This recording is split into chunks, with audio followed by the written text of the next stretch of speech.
Hey, my friends, it's Matt. This is the 10-Minute Bible Hour podcast. And some of you know this, some of you don't, but I've got a YouTube channel that I've done for going on 11 years now. That is a long time in the history of YouTube. And it's never been a big, gigantic thing or been a YouTube channel that's gone nuclear. It's not very controversial. I don't really pick fights with people or anything. It's sort of a channel born out of my curiosity about the Bible and theology and the history of Christianity and other Christian groups and how they do things. And it's a little bit born out of my desire to do funny things or things that I think are funny from time to time. So that channel, I've done a lot of stuff over there. Originally, it was called the 10-Minute Bible Hour. And on that channel, I worked through the book of Acts, kind of like this. Did you know that? That there's an 80 or 90 video series with a bunch of dumb jokes and everything else where I go all the way through the book of Acts like this. And some of you are thinking, wait, you did that in whatever it was, 80 or 90 10-minute videos? And how many episodes, none of which are actually 10 minutes, has it taken to get through this little tiny book of Galatians and Acts as a big book? Yeah, that's right. I don't know. It just feels like we have more time here. So we take our time. We make the progress we make. But the first thing I did on the YouTube channel was I went through the book of Acts. And then I was like, well, let's talk about where the Bible came from. People seem to have questions about that. And then I was like, well, let's go talk to some of the people who see that differently. And so I started going to other churches that aren't like mine and started asking them questions about why they do stuff the way they do stuff. And that's been a blast. Some of those videos, a lot of people seem to have really liked, and they've kind of made the rounds. I think it's kind of a fun novelty sometimes for these different Christian groups to have somebody who's coming in from the outside who is really genuinely interested in their thing to just come and look at it and notice stuff. I mean, it never feels crappy to have an outsider come look at something you care about and be like, oh, hey, I might not think it, but I get it. Cool. I see what y'all are doing. I think I understand. And so these videos, they're just a fun format. They're a fun thing to do. And I've done a lot of them. So, hey, if you've never seen any of those, there's a whole playlist over there. And I don't know how many videos are on it, but at this point, I've been to a lot of churches and talked with a lot of people. Well, here's where I'm going with all of this. One time, I went to a Presbyterian church. Well, I went to one, it didn't work, so I didn't publish that one. Sometimes they don't work out. Like I don't want to make people look bad, and it just didn't work. But the next time I went to a Presbyterian church, it went great. The guy was cool. His name is Ethan, and I think he's still at that church. And as he was showing me around the church, I was learning stuff about Presbyterianism and Reformed theology. That's a branch of Christian theology that Presbyterians espouse. It's often associated with the 16th century Genevan thinker, John Calvin. It's okay if you don't know what all of that stuff means. But I'm going around the church and I'm feeling like, okay, well, I kind of know some things about Presbyterianism. These seem like lovely people and this is a cool church. But I was learning stuff too. And one of the things that I detected was that he was kind of embarrassed that they had some stained glass depicting Jesus. There was like one window out of 12 or however many around the sanctuary.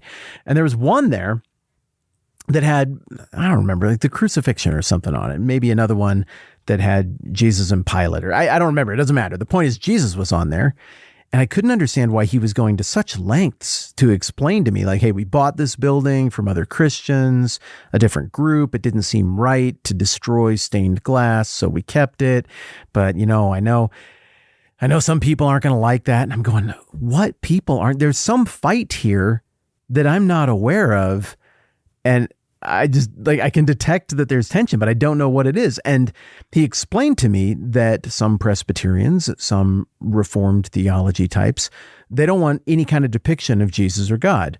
Oh, that's cool. Like they're, in their mind, they're trying to honor the commands of God and avoid idolatry. And to them, that is akin to idolatry. They can say, make their case better for it than obviously I can, because I don't think that. But cool. All right, I get it. Hey, I learned something. But there was a really interesting social moment there where I was like, oh, there's a tension present here that I did not understand and that I did not feel. Because to me, it just looked like cool church art depicting things that I've seen depicted before and that I picture in my own brain from the life of Jesus in the Bible.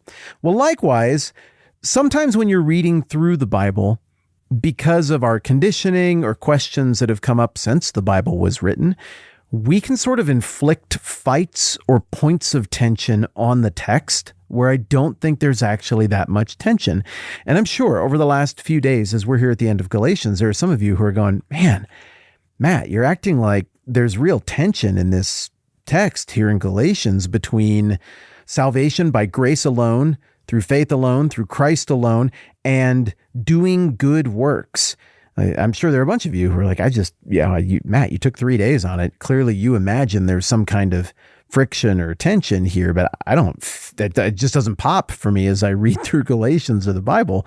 What is that about? And to all of you, I would say, great point. Yeah, you're probably right on that one. And this is probably one of those places where I do tend to over-explain a little bit whenever we get into one of these parts of the Bible that talks about something that I think is really obvious from the Bible, which is Christians should do things that are in keeping with the commands of Christ and that are good. Christians should do good things, and God wants you to. Yeah, that really shouldn't be controversial or surprising at all. That's all over the Bible. But coming out of, again, if you don't know all the history of Christianity and everything, that's okay. We'll cover it gradually as we go along. But coming out of the Reformation in the 1500s and into the 1600s, there was some real tension about, hey, how exactly does somebody become a Christian? And some groups would say, hey, I think this other group is saying that you get there by doing enough works to impress God, and that violates the spirit and not just the spirit, the overt teaching of the book of Galatians. And that was kind of part of the debate. How does right standing with God happen? And that debate was definitely a part of my upbringing. And, quite frankly, I'm with the reformers who really put the emphasis back on, hey, salvation is through Christ alone, by faith alone, by grace alone. You don't do anything to make this happen. This is all the work of God. And so maybe like my Presbyterian friend who was kind enough to show me around his church back in the day and did such a great job with that, maybe like him, I'm anticipating or feeling a little more of a tension here than it actually exists or than you feel. But here's the thing about this podcast. I am not a corporation. I am not a publishing company. I'm just like, I am some guy. And what we do with this is I try really hard to understand the Bible because I think it's from God and it's important. I want to try to understand it. And it seems like a bunch of you are into it too. So the pace at which we encounter this sometimes is informed by my quirks and the things that pop off the page for me as well. So all of that said, is this passage in Galatians 6 controversial? Well, I would argue that it is not. Paul isn't acting like this is controversial at all. Like, I might be a little bit sensitive here and there because of debates within the history of the church. My pal Ethan might be a little sensitive about some stained glass that maybe isn't a normal thing that you would see in a building from his tradition. But Paul, he doesn't seem to be real sensitive about anything here in Galatians 6. I mean, for crying out loud, he's not being sensitive about it. He just told people to emasculate themselves. Sensitivity is not Paul's problem here. That's not what's really flavoring his writing or making his writing obtuse or hard to understand. Now, he's spelling it out pretty clearly, and he's not acting like this is something he should even have to explain because it is so self-evident and so obvious. And really, a lot of the stuff that you get from the parts of the Bible written by Paul where you or I might go, oh, some Christians see it like this and some Christians see it like that, and there's some controversy here over this passage. You go and you look at the actual original text that Paul wrote, and he doesn't feel uncomfortable. Everything he's talking about, I mean, the good stuff is like, praise be to God for saving people this way. That's amazing. It's only way after the fact that we kind of argue about it and try to figure out what's going on there. These things are obviously bad. And, it's only now that with whatever modern sensibilities come up at any given moment in history that we look at that and we go like, well, that's pretty sensitive. Just look, Paul just wrote this stuff. And everything he's writing here seems to not have a lot of apologies attached to it. So at the end of the day, after, the end of 3 days that we've been talking about this, it seems like this passage is best to be received as something Paul thinks is absolutely obvious, absolutely compatible with his teachings about how one has right standing with God. That's just faith, grace, Christ alone. And something that Christians absolutely should internalize and take seriously. Let me just remind you of the passage.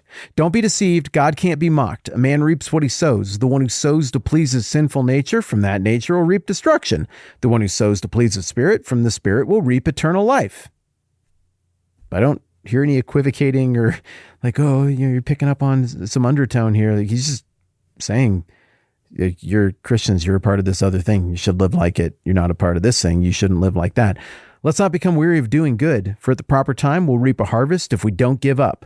Well, that makes sense. He's talking to people who are kind of forfeiting all of their sexual immorality, impurity, debauchery, idolatry, witchcraft, hatred, discord, jealousy, fits of rage, selfish ambition, dissensions, factions, envy, drunkenness, orgies, and the like. Just a few paragraphs earlier, he told them, like, this doesn't make sense. This is the acts of the flesh. Why are you guys doing that? Well, that's giving those things up are going to make them weird in Galatia. They're going to be cultural outsiders, and probably they're going to take some abuse. They're going to suffer for not doing things the normal way in that culture. And so I think there's an encouragement here from Paul. So I know my tone has been kind of one thing the last few days. Like I anticipate some tension and some friction here.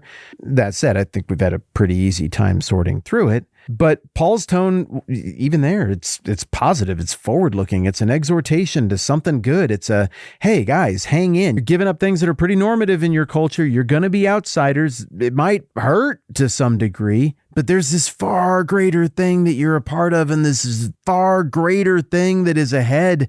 So keep your eyes focused on that. That's the payoff. The proper time will reap a harvest if we don't give up. So sow good, reap harvest of good later. Come on, focus up, focus up. This is the stuff that matters. This is who you are now. This is what flows out of your new identity as a son, a daughter, an heir, an agent of the King. And really, the whole thing, frankly, is just massively positive and obvious and not controversial to Paul. All right, I'm Matt. This is the 10-Minute Bible Hour podcast. Let's do this again soon.